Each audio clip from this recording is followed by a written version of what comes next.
欢迎来到热点新闻频道，请订阅并关注以获取最新资讯。古装美男千万，这10个最让人舔屏，你选谁当第一？说真的，这种古装男神榜单每年都得炒翻一次天。你心里有白月光，他心里有朱砂痣，谁都不服谁。结果呢，炒到最后，谁也说服不了谁。但有一点大家是认的，古装造型真能检验一个男演员的底子。2026年这份10大古装男神榜单刷屏刷得挺凶，争议不小，含金量也真不低。咱今天就顺着排名一个一个聊，看看你心里的那位这回排到第几。第10位何宇，脸在江山在。说实话，把何宇放第10，很多人第一反应是这谁？但你要是看过《与凤航》，应该对芙蓉君有点印象。当时这角色一出来，弹幕里不少人在问这谁演的。何宇的辨识度在于古香，凌厉，带点病娇感，又掺着一丝邪气。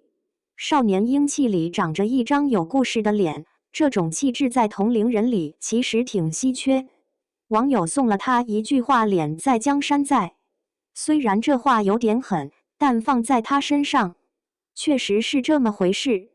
从与凤航到百花杀，再到少年白马醉春风，戏路在拓宽，脸也在被更多人记住。潜力股，先记一笔。第9位曾舜晞，那双大眼睛挺能打。曾舜晞的长相属于正挂的，大眼睛自带故事感，演啥像啥。但真正让他出圈的是《莲花楼》里的方多病。说白了，这个角色跟他的气质贴合度太高，观众一下子就记住了。九门里他演的吴老狗更猛，上线4分钟角色热度破亿，最后成了优酷站内95后第一个角色热度破2亿的，这个数据含金量不低。至于待播的公寓，高马尾倒是造型一出来，书粉直接喊天选。周正脸，戏路宽，古装适配度高，这就是他的基本盘。第8位侯明昊，近1年他有点霸屏。侯明昊2026年的牌面是拿作品堆出来的，却古玉明茶谷入青云，一步接一步。重点在于他古装是真的好看，剑眉星目，五官精致，穿上去像从画里走出来的。玉明茶谷播出时，弹幕上清一色天选古人，这句话不是1个2个人刷，是真大规模刷屏。还有个数据挺有意思，却古李逍无一角色热度逼近2亿，粉丝4小时凑出21万做云包场，刷新了95后男演员的记录。精致但不失灵动的少年感，放在古装赛道里，几乎没什么造型是他撑不起来的。第7位王鹤棣，从被嘲到逆袭，他走了一条大男主路。王鹤棣这波逆袭，放到内娱都算得上经典剧本。2022年苍兰诀之前，他还在古装丑男的名单里被点名，结果东方青苍一出来，黑衣一穿，眼神一压，全场闭嘴。那身行头，那个睥睨天下的气场，到现在还是仙侠剧的高光名场面。2026年拍将门毒后，红衣高马尾的路透一炸出来，全网都在转。书粉说这是鲜衣怒马少年郎的具象化，这话真不夸张。浓颜系在古装里的优势，被他放到了最大。你哪怕不了解剧情，看他往那一站，你就信他是从小说里走出来的男主。第6位陈晓，天选古人这个词最早就是给他的。陈晓上榜，没人会觉得意外。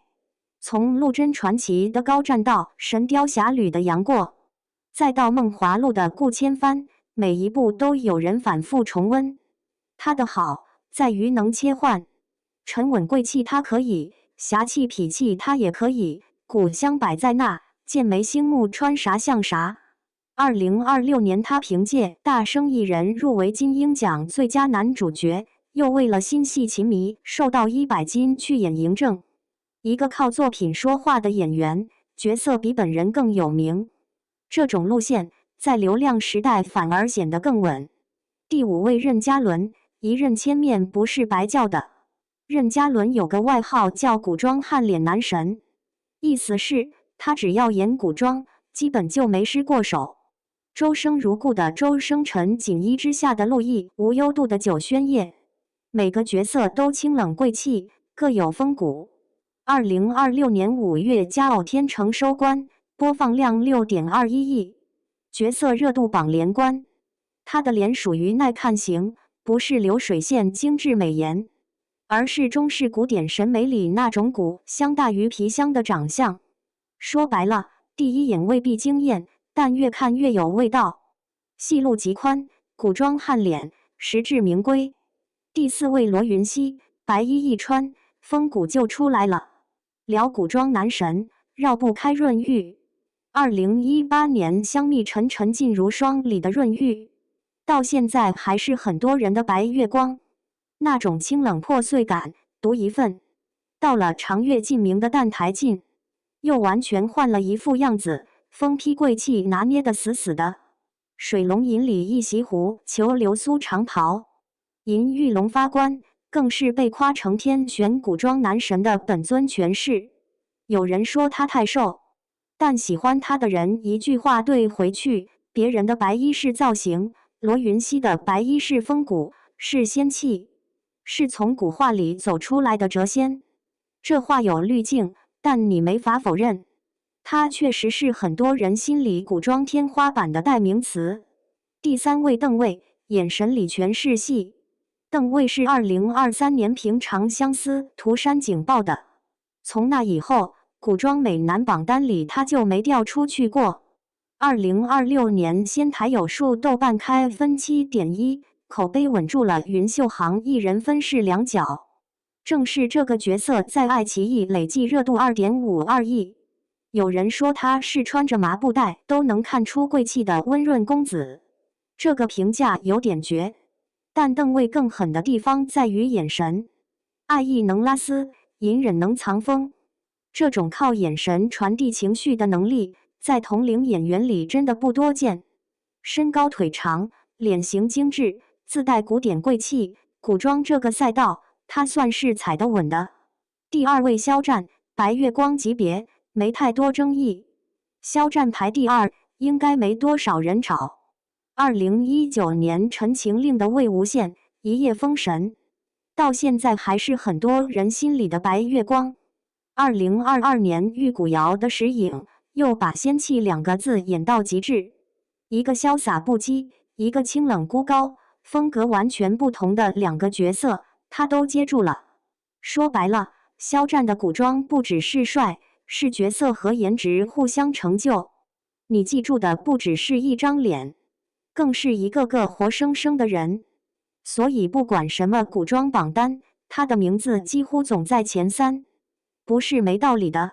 第1位张凌赫，2026年这个赛道他确实无敌。最后说张凌赫，2026年古装剧绕不开的一个名字就是他了。